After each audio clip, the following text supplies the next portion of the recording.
আসসালামু আলাইকুম, welcome to take education BD. যেখান থেকে আমার এই ভিডিওটি দেখছেন সবাইকে জানাই আন্তরিক শুভেচ্ছা ও অভিনন্দন।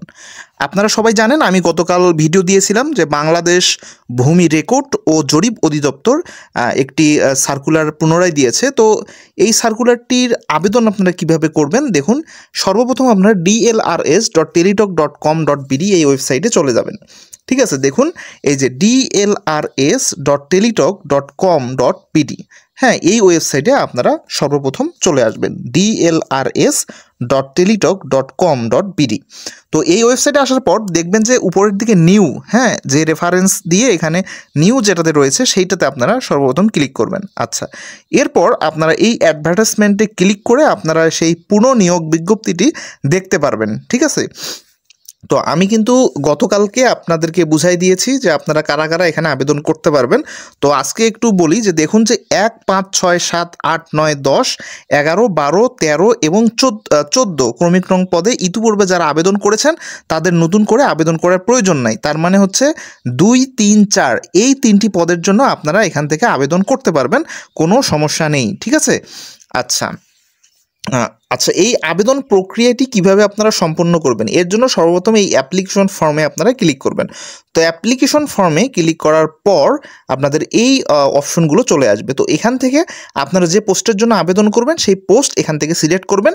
ধরুন আমি এখান থেকে অফিস সহায়ক, হ্যাঁ, অফিস সহায়ক এই পোস্টের জন্য আবেদন করব। তো এখানে সিলেক্ট করে নেক্সট বাটনে ক্লিক করব।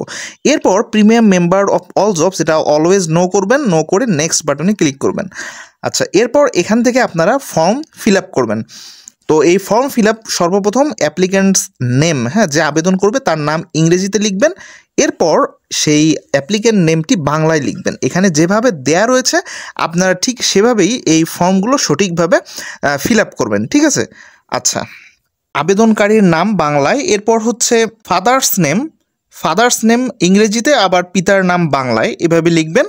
এবার হচ্ছে মাদার্স নেম, এটা ইংরেজিতে, তারপর মাদার্স নেম বাংলায়। আর ডেট অফ বার্থ দিতে গেলে সর্বপ্রথম আপনাদের এখান থেকে আপনাদের বছর সিলেক্ট করতে হবে, আপনাদের জন্ম তারিখ, এখান থেকে জন্মের বছরটা সর্বপ্রথম আপনারা এখান থেকে জন্মের বছরটা আপনারা সিলেক্ট করবেন। ঠিক আছে, আচ্ছা, জন্মের বছর সিলেক্ট করার পর মাস, তারপর তারিখ।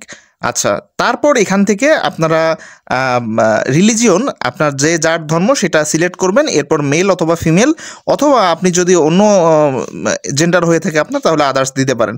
এরপর ন্যাশনাল আইডি কার্ড ইয়েস দিয়ে আপনার ন্যাশনাল আইডি কার্ডের নাম্বার দিবেন। আর বার্থ রেজিস্ট্রেশন না থাকলে নাই, আর থাকলে ইয়েস দিবেন। পাসপোর্ট না থাকলে নাই। আরেকটা বিষয় যে বার্থ রেজিস্ট্রেশন অথবা ন্যাশনাল আইডি কার্ড যে কোনো একটি থাকতে হবে। তারপর মেরিটাল স্ট্যাটাস, এখানে আপনি আপনার যা অবস্থা তাই দিবেন, সিঙ্গেল হলে সিঙ্গেল, মেরিট হলে মেরিট, আর যদি ডিভোর্স হয় তাহলে আদার্স দিয়ে দিবেন। এরপর মোবাইল নাম্বার দিয়ে দিবেন, তারপর ইমেল অ্যাড্রেস দিয়ে দিবেন। এরপর কোটা, এখান থেকে আপনারা কোটা সিলেক্ট করবেন। ঠিক আছে, কোটা সিলেক্ট করবেন, কোটা যার নেই সে নট অ্যাপ্লিকেবলে ক্লিক করবেন। এরপর ডিপার্টমেন্টাল স্ট্যাটাস, এই বিষয়টি দেখুন। ডিপার্টমেন্টাল স্ট্যাটাসের বিষয়টি একটু বলি যে দেখুন, আপনারা যদি এই ডিপার্টমেন্ট থেকে আপনারা যদি করে থাকেন তাহলে আপনারা ডিপার্টমেন্টাল ক্যান্ডিডেট দিয়ে দিবেন, অথবা আপনার অন্য কোনো প্রতিষ্ঠানে, সরকারি প্রতিষ্ঠানে চাকরি করলে সেটা দিবেন, অথবা যদি আপনি মানে কোথাও চাকরি না করেন তাহলে ডিপার্টমেন্টাল স্ট্যাটাস এটা নট অ্যাপ্লিকেবলই দিয়ে দিবেন। এরপর এখান থেকে আপনাদের ঠিকানা আপনাদেরকে এখান থেকে দিতে হবে। ঠিক আছে, তো বর্তমান ঠিকানা এবং হচ্ছে স্থায়ী ঠিকানা, এই দুটি ঠিকানা আপনারা এখান থেকে আপনারা দিয়ে দিবেন। দেখুন, এই কেয়ার অফে আপনি বাবা অথবা মার নাম দিবেন, গ্রামের নাম দিবেন, হ্যাঁ, তারপর এখানে আপনারা ডিস্ট্রিক্ট সিলেক্ট করবেন, এখান থেকে উপজেলা সিলেক্ট করবেন। এরপর এখান থেকে পোস্ট অফিস ম্যানুয়ালি লিখবেন। এবার পোস্ট কোড এখানে দিবেন। আপনাদের প্রেজেন্ট অ্যাড্রেস এবং পার্মানেন্ট অ্যাড্রেস যদি একই হয়ে থাকে তাহলে আপনারা টিক মার্ক দিবেন। আমি এগুলো জাস্ট আপনাদের বোঝানোর সুবিধার্থে এভাবে দিয়ে রয়েছি। তাছাড়া আপনারা এখানে চেক মার্ক দিবেন, দিলেই কিন্তু প্রেজেন্ট অ্যাড্রেস এবং পার্মানেন্ট অ্যাড্রেস একই হয়ে গেল। তো আপনাদের যদি প্রেজেন্ট অ্যাড্রেস এবং পার্মানেন্ট অ্যাড্রেস আলাদা হয়ে থাকে সেক্ষেত্রে আপনি এখানে চেকমার্কটা উঠাই দিয়ে আপনারা আলাদা যা তা এখান থেকে সিলেক্ট করবেন। ঠিক আছে, আচ্ছা, এরপর এসএসসি ইনফরমেশন, এখান থেকে এসএসসি ইনফরমেশন দিয়ে দিবেন, রোল নাম্বার দিবেন, তারপর গ্রুপ এখান থেকে সিলেক্ট করবেন। গ্রুপ সিলেক্ট করার পর এখান থেকে বোর্ড সিলেক্ট করবেন। তারপর হচ্ছে এখান থেকে রেজাল্ট অবশ্যই জিপিএ 5-এর মধ্যে হতে হবে। তারপর হচ্ছে এখানে জিপিএ 5-এর মধ্যে রেজাল্ট দিয়ে দিবেন। তারপর হচ্ছে পাশের বছর, হ্যাঁ, এখান থেকে আপনারা পাশের বছর সিলেক্ট করবেন। তো আপনারা যে পোস্টের জন্য আবেদন করবেন সেই পোস্টের সর্বোচ্চ শিক্ষাগত যোগ্যতা পর্যন্ত আপনাকে মাস্ট ফিল আপ করতেই হবে। এর থেকে বেশি যদি আপনার যে যোগ্যতা থেকে থাকে সেক্ষেত্রে আপনি ইচ্ছা করলেই দিতে পারবেন। তো সেক্ষেত্রে ইফ অ্যাপ্লিকেবলে ক্লিক করে আপনাকে সেই ইনফরমেশনগুলো ফিল আপ করতে হবে। দেখুন এখান থেকে ইফ অ্যাপ্লিকেবল এখানে সিলেক্ট করে আপনি এই যদি আপনি এক্সট্রা দিতে চান যে তাহলে এখান থেকে দিতে পারবেন আর কি, এইচএসসি ইনফরমেশন, তারপর নিচ থেকে অনার্স, মানে আপনার যদি প্রয়োজন মনে করেন তাহলে আপনি দিতে পারবেন। তবে যার যে যোগ্যতা সেই যোগ্যতা অনুযায়ী এখানে দেয়া থাকবে, তার বেশি দেওয়ার দরকার নেই। এরপর হচ্ছে এক্সপিরিয়েন্স। এখানে এক্সপিরিয়েন্সের এখানে একটি বিষয়, সেটা হচ্ছে আমি এর আগে অনেক ভিডিওতে দেখিয়েছি, তাও আজকে একটু দেখাই দিই। আচ্ছা, দেখুন এক্সপিরিয়েন্সের বেলায় আপনি কোথায় কাজ করেছেন সেটা এখানে সিলেক্ট করবেন। এরপর ওই প্রতিষ্ঠানের নাম এখান থেকে দিয়ে দিবেন।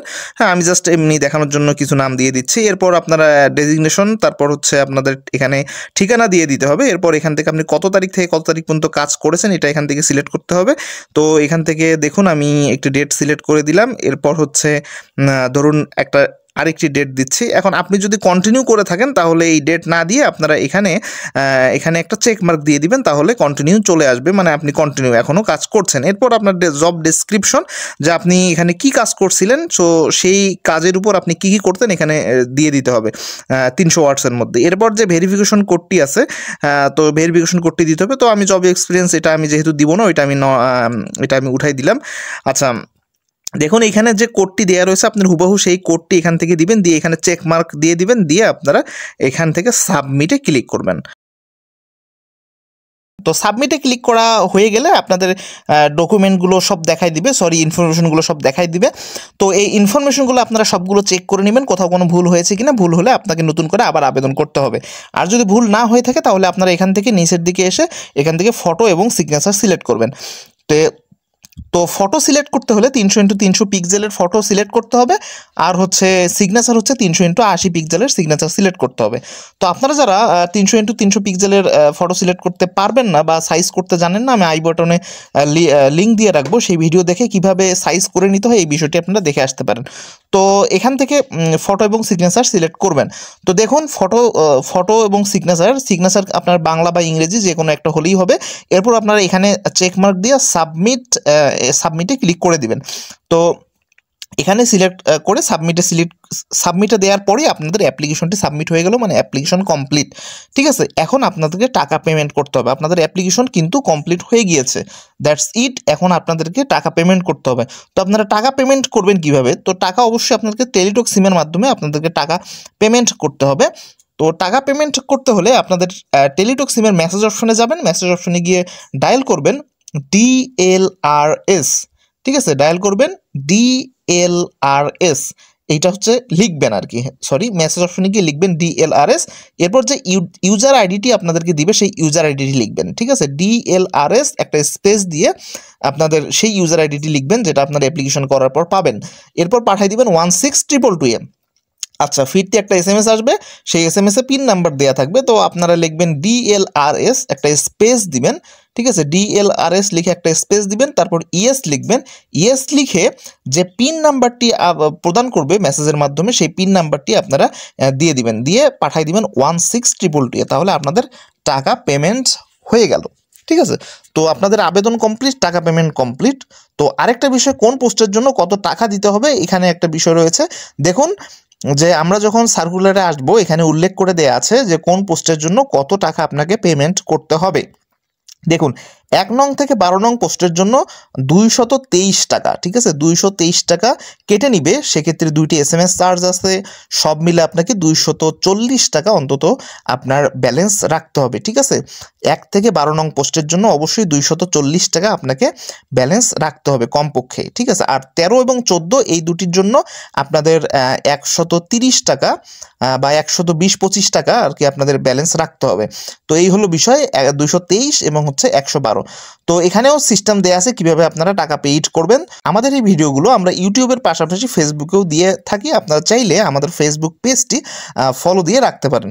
তো আজকের ভিডিও এই পর্যন্ত। সবাই ভালো থাকবেন, সুস্থ থাকবেন, টেক এডুকেশন ভিডিওর সঙ্গেই থাকবেন। আর হ্যাঁ, আপনাদের যাদের আবেদন করতে সমস্যা মনে হবে তারা কমেন্ট করতে পারেন। আমি একটি প্রতিষ্ঠানের হোয়াটসঅ্যাপ নাম্বার দিয়ে দেবো, সেখানে যোগাযোগ করলে তারা আপনাদেরকে আবেদন করে দিবে।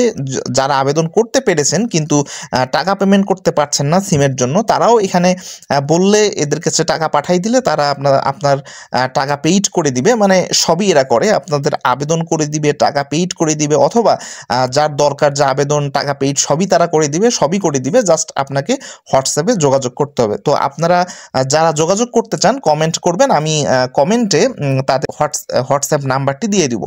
তো আজকের ভিডিও এই পর্যন্ত, সবাই ভালো থাকবেন, সুস্থ থাকবেন, টেক এডুকেশন ভিডিওর সঙ্গে থাকবেন, ধন্যবাদ।